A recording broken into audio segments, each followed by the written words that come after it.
నమస్తే welcome to special focus. బంగారం రికార్డులు బద్దలు కొడుతోంది. ఇది చాలా పాత మాటే. అయితే ప్రతిరోజు పెరుగుతున్న బంగారం కేవలం ఆభరణంగా మాత్రమే కాదు, ఇక దాన్ని చూసే తీరే మార్చుకోవాలని ఓ సందేశం ఇస్తోంది. పసిడి ధర పెరుగుతున్న తీరు గత 4 దశాబ్దాల్లోనే రెండో అతిపెద్ద రికార్డ్. రేటు మాత్రమే కాదు, బంగారం ఇన్వెస్టర్లకు లాభాలను పంచుతున్న తీరు కూడా చరిత్రలో నిలిచిపోయేదే. అందుకే నిస్సందేహంగా ఇది గోల్డెన్ టైం.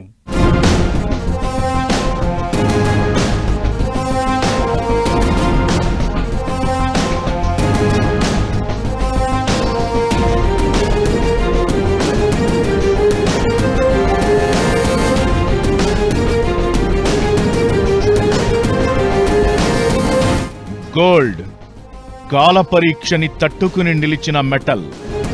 4 దశాబ్దాలలో రుజువైన సత్యమిది. 10 గ్రాముల పసిడి ధర 1,00,000 దాటడమే కాదు, ఇంకా పైకే. గత 55 ఏళ్లలో కనీసం 10 సార్లు రికార్డ్ బద్దలు కొట్టిన గోల్డ్ ర్యాలీ. మరి ఈ గోల్డ్ ర్యాలీ ఇస్తున్న సంకేతమేంటి? మరి ఇప్పుడు గోల్డ్ కొనడం ఎలా? బంగారాన్ని కొనండి, ధరించండి, లేదంటే పెట్టుబడి పెట్టండి. ఎలా చూసినా సరే బంగారం మీ ప్రతిష్టని ఇనుమడింపజేస్తుంది. ఇది తరాలుగా చూసిన సత్యం.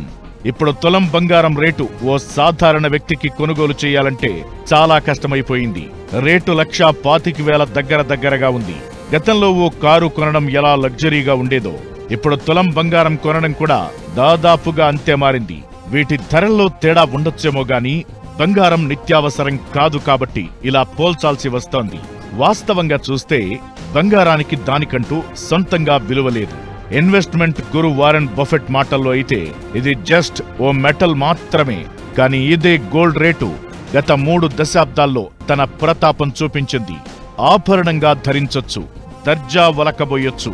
అదే సమయంలో బంగారం అనేది దాని విలువలో కనీసం 80% లోన్ ఇవ్వగలిగే గ్యారంటీ అసెట్ కూడా.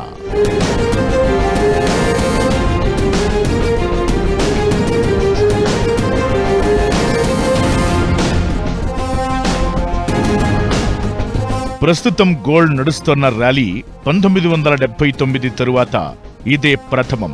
గత 4 దశాబ్దాలను కనుక పరిశీలిస్తే 1979లో బంగారం పెట్టుబడులపై 127% రిటర్న్ ఇచ్చింది. 1980లోనూ 15% లాభపడింది.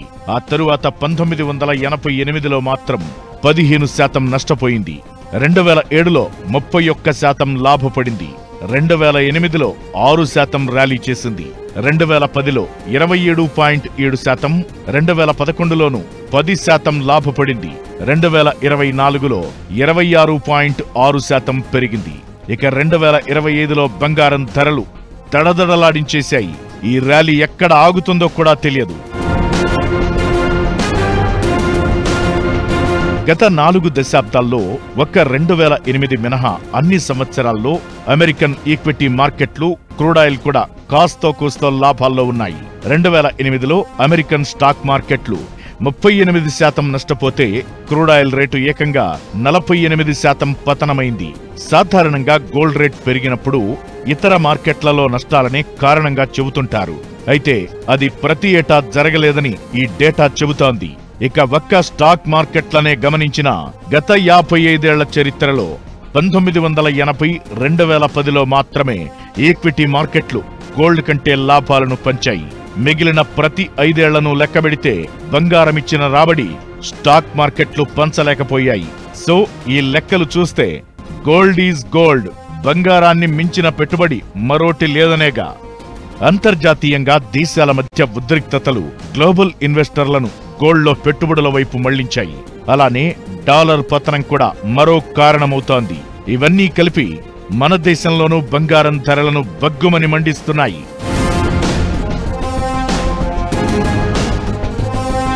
అలానే ప్రపంచ దేశాలు ద్రవ్యోల్బణాన్ని అదుపులో పెట్టేందుకు తీసుకుంటున్న చర్యలు ఫలితం ఇవ్వడం లేదంటే అసలు వాటిని జనం పట్టించుకోవడం మానేశారు.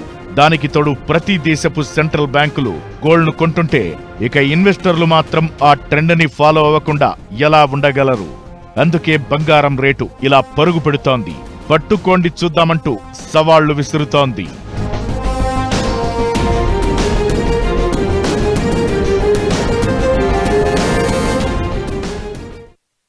పసిడి పరుగు మరి ఎంతకాలం సాగుతుంది? ఇది ఇలానే పెరుగుతూ పోతుందా, లేక ఇంకెక్కడైనా బ్రేకులు పడతాయా? ఈ సందేహం కనీసం నెల రోజుల నుంచి చాలా మందిని పీడిస్తోంది. అయితే బంగారం రేటు తగ్గినా అది ఎంతో తగ్గదనేది ఎక్కువ మంది చెప్పే మాట. అందుకే చాలా మంది ఇప్పుడు బంగారం కొనే పద్ధతిని మార్చుకుంటున్నారు. గోల్డ్ ఇన్వెస్ట్మెంట్స్ లో ఆల్టర్నేటివ్ వేస్ వెతుకుతున్నారు. అవేంటో ఇప్పుడు చూద్దాం.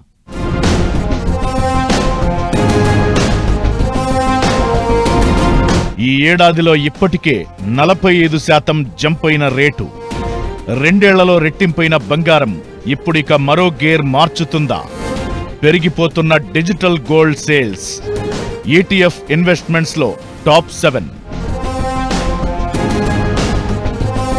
పిచ్చెక్కినట్లుగా పెరిగిపోతున్న గోల్డ్ ధరలను చూసిన ఇన్వెస్టర్లు బంగారం కొనడంలో ఇతర పద్ధతులను ఆశ్రయిస్తున్నారు.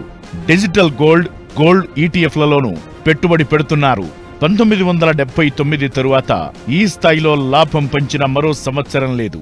ప్రస్తుతానికి పసిడి ధర 2025 లోపు దాదాపు 50% పెరిగింది. మొత్తం ఏడాది పూర్తయ్యేసరికి ఎంత పెరుగుతుందో తెలియదు గాని ఇది గోల్డెన్ ఎరాగా చెప్పాలి. సెకండ్ బెస్ట్ ర్యాలీగా ఈ ఎల్లో మెటల్ ఇప్పటికే రికార్డులు బద్దలు కొట్టింది. గోల్డ్ ని రిజర్వ్ గా పెట్టుకున్న దేశాల జాబితా తెస్తే ముందు మన దేశం వస్తుందనుకుంటారు. కానీ అది నిజం కాదు. మనం ఆభరణంగా బంగారాన్ని ఇష్టపడతామే గాని టన్నుల కొద్దీ బంగారాన్ని దాచిపెట్టుకుంటున్న దేశాల్లో అమెరికా నంబర్ 1. అమెరికా దగ్గర ఏకంగా 8100 టన్నుల బంగారం పోగుపడింది. ఆ తరువాత జర్మనీ దగ్గర 3400 టన్నులుండగా, ఇటలీ దగ్గర 2500 టన్నులు, ఫ్రాన్స్ దగ్గర 2400 టన్నులు, చైనా దగ్గర 2300 టన్నులు, రష్యా దగ్గర 2300 టన్నుల గోల్డ్ రిజర్వులు ఉన్నాయి. స్విట్జర్లాండ్ దగ్గర 1000 టన్నుల బంగారం ఉండగా, మన దేశం దగ్గరున్న బంగారం 880 టన్నులు మాత్రమే. ఈ బంగారాన్ని కనుక తాజా రేట్లతో డాలర్లలో విలువ కడితే అమెరికా దగ్గర $1,00,000 కోట్ల సంపద ఉంది.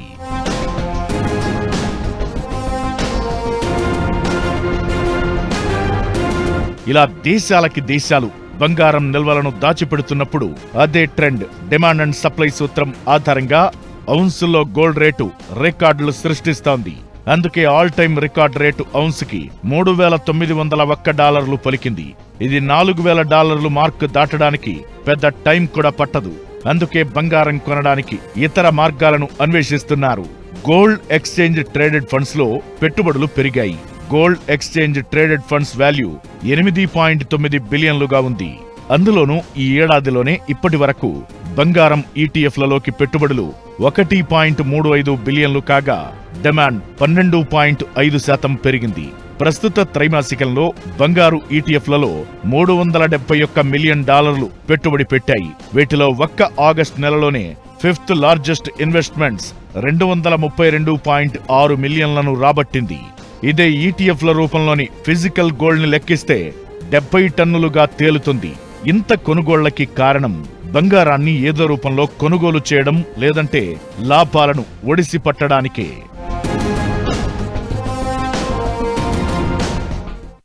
ఇంత ధర పెరిగిన తర్వాత, అంటే దాదాపు 35-40% దాకా వన్స్ జంప్ వచ్చిన తర్వాత గోల్డ్లో ఫ్రెష్గా ఇన్వెస్ట్మెంట్ చేయడం అనేది చాలా ఎక్స్ట్రీమ్ రిస్క్తో కూడుకున్న అంశం. ఎందుకంటే $2,600, $2,800 నుంచి ఆల్మోస్ట్ $3,800 వరకు ఇంటర్నేషనల్ మార్కెట్లో పెరిగిన తర్వాత ఎక్కడో పాయింట్ ఆఫ్ టైంలో గోల్డ్ ధరల రిసీడ్ అవ్వడం అయితే చూస్తుంటాం. అంటే గత చరిత్ర చూసుకున్నా కూడా ఎంత వేగంగా పెరిగిందో అంతే వేగంగా పడే ఛాన్సెస్ కూడా ఉంటాయి. అయితే ఈసారి అంత వేగంగా పడిపోతుందా, మళ్ళీ 85,000, 90,000కి గోల్డ్ వస్తుందా అంటే చెప్పడం కష్టం. సో ఇక్కడ నుంచి భారీగా పెరిగే అవకాశాలు అయితే తక్కువ, కానీ కొద్ది గొప్ప అంటే మేబీ ఇక్కడ నుంచి పెరిగిన తర్వాత ఒక 5,000, 10,000 మ్యాక్సిమం కరెక్షన్ వస్తే వచ్చే ఛాన్సెస్ ఉన్నాయి. కానీ బట్ స్టిల్ ఇంకా గోల్డ్లో పొటెన్షియల్ ఎక్కువగా ఉంది. గోల్డ్ బాగా పెరిగే ఛాన్సెస్ ఎక్కువ ఉన్నాయి. మరి ఈ రేంజ్లో ధర పెరగడమే తప్ప విరగడం ఉండదా అంటే ఖచ్చితంగా ఉంటుంది. షార్ట్ టర్మ్లో ఒడిదుడుకులు రావచ్చు. కొన్ని రోజులు స్థిరంగా 1,10,000, 20,000 మధ్యనే ఉండొచ్చు. జియో పొలిటికల్ టెన్షన్స్ అంటే ఇప్పుడు ఎక్కడైతే యుద్ధాలు, యుద్ధ వాతావరణం ఉందో అవి తొలగితే వెంటనే ధరల్లో పతనం చోటు చేసుకుంటుంది. అయితే ప్రస్తుతం ఇన్స్టిట్యూషనల్ బయింగ్ రూపంలో కొనుగోళ్లు సాగుతున్నాయి. దేశాల రిజర్వ్ బ్యాంకులు భారీ పరిమాణంలో కొంటున్నాయి. దీంతో ఇప్పట్లో గోల్డ్ డిమాండ్ తగ్గేలా లేదు. కానీ మన పెద్దవాళ్లు ఎప్పుడో చెప్పిన మాటని అస్సలు మర్చిపోకూడదు. అతి సర్వత్రా వర్జయేత్. అదే పనిగా పెరుగుతోంది కాబట్టి కేవలం లాభం కోసమే కొనుగోళ్లు చేస్తే బొక్కైపోక తప్పదు.